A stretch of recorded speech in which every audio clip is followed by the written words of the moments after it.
नमस्कार, बात पते में आपका स्वागत है। मैं हूं अखिलेश शर्मा।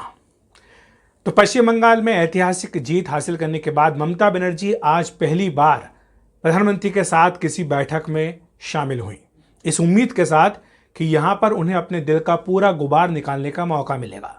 जिस तरह से पश्चिम बंगाल में हालात हैं कोरोना को लेकर, पिछले 2-3 महीनों में खासतौर से चुनाव प्रचार के दौरान जो कुछ भी उनको सहना पड़ा, सुनना पड़ा, उन सब का जवाब वो प्रधानमंत्री को देंगी। तो वो इसी उम्मीद के साथ इस बैठक में शामिल हुई थी। आपको बता दें कि ये बैठक जो थी ये पीएम की और कुछ राज्यों के डीएम की बैठक थी। डीएम यानी डिस्ट्रिक्ट मजिस्ट्रेट। और ये बैठक का दूसरा हिस्सा था। 2 दिन पहले भी इसी तरह की बैठक पीएम नरेंद्र मोदी कर चुके हैं 10 राज्यों के डीएम के साथ, जिसमें विस्तार से चर्चा की गई थी कि कोरोना के जो हालात हैं उनके अपने अपने ज़िलों में उनसे किस तरह से मुकाबला करना है। और उसके लिए पीएम ने अपनी ओर से टिप्स दिए थे इन सारे डीएम्स को, कलेक्टर्स को। आज उसका दूसरा हिस्सा था। इसमें जो 2 दिन पहले बैठक हुई थी उसमें भी उन तमाम ज़िलों के जहाँ जहाँ मुख्यमंत्री थे वो मुख्यमंत्री शामिल हुए थे। आज की बैठक में भी सारे उन मुख्यमंत्रियों को कहा गया था कि वो भी शामिल हों जहाँ के डीएम से पीएम का संवाद होना था। तो पीएम, डीएम और सीएम, ये 3 जो कैटेगरी बन गई थी, इन्हीं के बीच में ममता बनर्जी ने अपना तीखा विरोध जताया है। उनका विरोध किस बात पर था? उस बैठक में तो वो नहीं बोली क्योंकि उनको बोलने नहीं दिया गया, ये उनका कहना है। और उन्होंने स्पष्ट तौर पर बाद में ये कहा एक प्रेस कॉन्फ्रेंस करके कि वो बोलना चाहती थी, वो तमाम मुद्दों को गिनाना चाहती थी, लेकिन उन्हें बोलने का मौका नहीं दिया गया इस महत्वपूर्ण बैठक में, जहाँ पर कि वो पश्चिम बंगाल में जो आज हालात हैं कोरोना को लेकर, इन्हें विस्तार से पीएम के सामने, देश के सामने रखना चाहती थी। उन्होंने ये कहा कि मुख्यमंत्रियों को तो वहाँ पर इस तरह से बैठा दिया गया था उस बैठक में जैसे कि वो कोई बंधुआ मजदूर हों, कोई कठपुतली हो। ये ममता बनर्जी ने कहा। उन्होंने कहा कि जिस तरह के कोऑपरेटिव फेडरलिज्म की बात कही जाती है वो कहीं पर भी नहीं दिख रहा है। कंस्ट्रक्टिव कोऑपरेशन कहीं पर भी नहीं है, हर जगह डिस्ट्रक्टिव कोऑपरेशन दिख रहा है।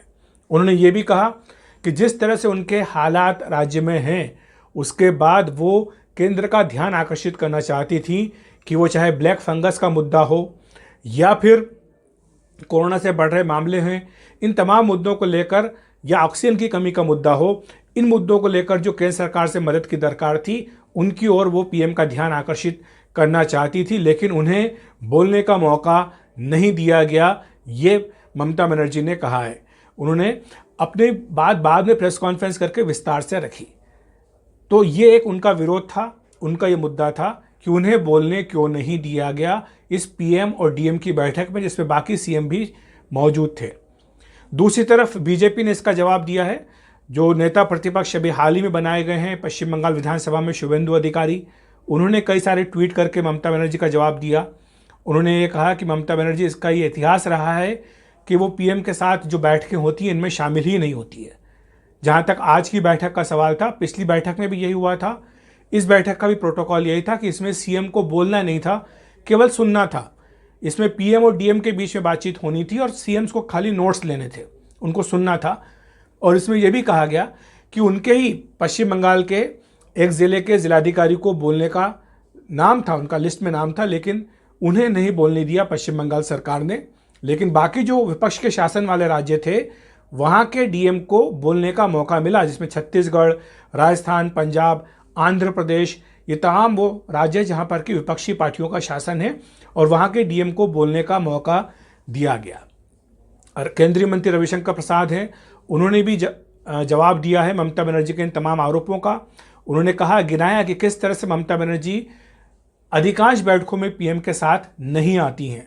और साथ ही साथ बीजेपी के जो समर्थक हैं वो गिना रहे हैं सोशल मीडिया पर कि 2014 से जब से मोदी सरकार आई है केंद्र में, ममता बनर्जी ने कई महत्वपूर्ण बैठकों का बहिष्कार किया है, उनमें हिस्सा नहीं लिया है।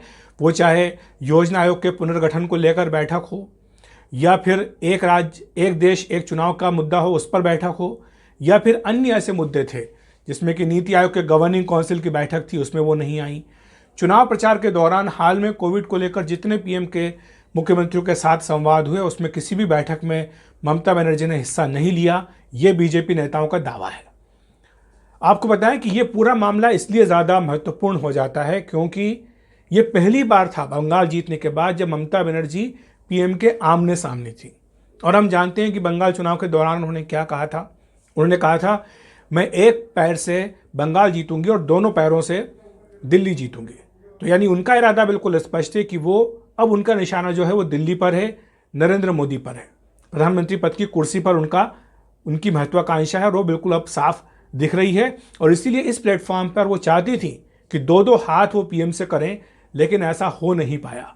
हालांकि एक नहीं, आगे भी मुझे लगता है कि ऐसे कई अवसर आएंगे जब वो पीएम के साथ मंच पर रहेंगी और निश्चित तौर पर तब शायद हमें देखने को मिले कि ममता बनर्जी क्या कहना चाहती हैं, क्या मुद्दे वो रखना चाहती हैं, वो सारी बातें सामने आएंगी।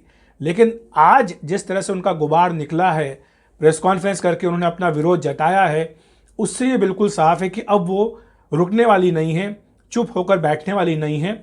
और जिस तरह की जीत उन्होंने हासिल की है पश्चिम बंगाल में, इसके बाद वो ज़्यादा बड़े आत्मविश्वास के साथ, ज़्यादा बड़े हौसले के साथ बीजेपी से, खासतौर से पीएम मोदी से दो दो हाथ करने के लिए पूरी तरह से तैयार हैं। और इसीलिए शायद वो न सिर्फ विपक्षी एकता की बात कर रही हैं, जितनी चिट्ठियाँ विपक्षी नेताओं की आती हैं उनमें ममता बनर्जी का नाम भी अब प्रमुखता से शुमार होता है। और साथ ही जब ये सवाल उठता है कि अगर 2024 में पीएम मोदी को चुनौती देनी है तो अगर राहुल गांधी नहीं तो फिर कौन, तो इसमें ममता बनर्जी का नाम भी अब प्रमुखता से लिया जाने लगा है। वो इसका प्रमुख कारण यही है कि पश्चिम बंगाल में उनकी ऐतिहासिक जीत। तो शायद यही वजह है कि इस जीत ने उनको एक हौसला दिया है, जिसके चलते आज उनके तीखे तेवर सामने देखने को मिले हैं। हालांकि बीजेपी ये कहती है कि मीटिंग का प्रोटोकॉल नहीं था। हम जानते हैं कि इससे पहले भी एक बार ऐसा प्रोटोकॉल को लेकर के मुद्दा हो चुका है, जब दिल्ली के मुख्यमंत्री अरविंद केजरीवाल का जो भाषण था मुख्यमंत्रियों की बैठक में पीएम के साथ, उसका सीधा प्रसारण कर दिया गया था। और उसको लेकर के पीएमओ ने काफ़ी तीखा एतराज़ किया था, कहा था कि इस तरह की परंपरा नहीं है। और खुद पीएम ने भी बैठक में भाषण के दौरान ही ये टोका था अरविंद केजरीवाल को, कहा था कि इसका सीधा प्रसारण हो रहा है, ये बात ठीक नहीं है, जिस पर कि अरविंद केजरीवाल ने खेद भी जताया था। उसके बाद हमने देखा था कि जब पीएम मोदी सारे मुख्यमंत्रियों को फ़ोन कर रहे हैं, विस्तार से बातचीत करके राज्यों का हालचाल जान रहे हैं, तो झारखंड के मुख्यमंत्री हेमंत सोरेन ने एक ट्वीट किया था जिसमें यह कहा था कि पीएम ने सिर्फ अपने मन की बात कही, जो उनके झारखंड के लोगों की मन की बात थी वो नहीं सुनी। अभी तक पीएम मोदी और ममता बनर्जी का फ़ोन पर संवाद नहीं हुआ है। ये पहला मौका था जब दोनों का संवाद हो सकता था, लेकिन ये नहीं हुआ क्योंकि मीटिंग का फॉर्मेट इस तरह का था। क्योंकि ये पीएम और डीएम की बैठक थी, इसमें सीएम खाली उनकी मौजूदगी थी, उनको उसमें हिस्सा नहीं लेना था, उनको कुछ बोलना नहीं था। तो अब जब भी अगली बार, इसलिए मैं बार बार कह रहा हूँ कि जब भी एक ऐसा मौका आएगा, निश्चित तौर पर लगता है कि ममता बनर्जी निश्चित तौर पर अपनी जो सारी बातें हैं वो ज़रूर पीएम मोदी के सामने रखेंगी। उस दिन का हम इंतज़ार करेंगे। तो बात पते की में इतना ही। देखते रहिए एनडीटीवी इंडिया।